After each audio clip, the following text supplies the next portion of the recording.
കേരളത്തിലെ നിയമസഭാ മണ്ഡലങ്ങളിൽ ധർമ്മടത്തിന് ചെറുപ്പമാണ്. 2008 ധർമ്മടം നിയമസഭാ മണ്ഡലം നിലവിൽ വന്നത്.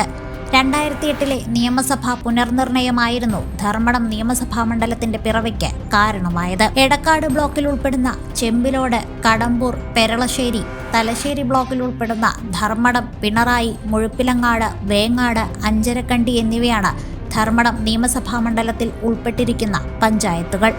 നേരത്തെ ഈ പഞ്ചായത്തുകൾ എടക്കാട്, തലശ്ശേരി എന്നീ നിയമസഭാ മണ്ഡലങ്ങളുടെ ഭാഗമായിരുന്നു. 2021 കണക്കുകൾ പ്രകാരം 2 ലക്ഷത്തിലധികം വോട്ടർമാർ മണ്ഡലത്തിലുണ്ട്. കണ്ണൂർ ലോക്സഭാ മണ്ഡലത്തിന് കീഴിലാണ് ധർമ്മടം നിയമസഭാ മണ്ഡലം വരുന്നത്. ഇതുവരെ 3 നിയമസഭാ തിരഞ്ഞെടുപ്പുകൾക്ക് മാത്രമാണ് ധർമ്മടം സാക്ഷിയായിട്ടുള്ളത്. 3ലും മണ്ഡലം LDFിനോട് ചേർന്ന് നിന്നു. മുഖ്യമന്ത്രി പിണറായി വിജയന്റെ സ്വന്തം മണ്ഡലമാണ് ധർമ്മടം. 2016 2021 അദ്ദേഹം ധർമ്മടത്ത് ജയിച്ചു.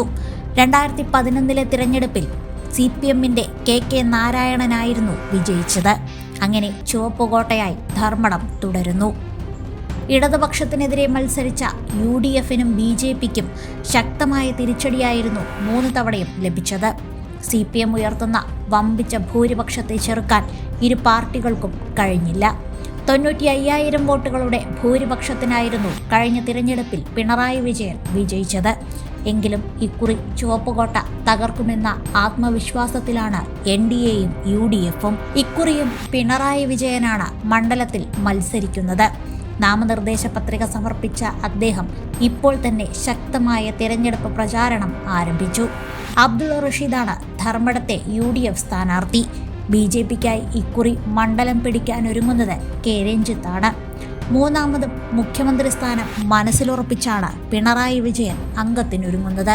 ചുവപ്പിന്റെ ആധിപത്യം ഇല്ലാതാക്കുകയാണ് മറ്റ് 2 മുന്നണികളുടെയും ലക്ഷ്യം.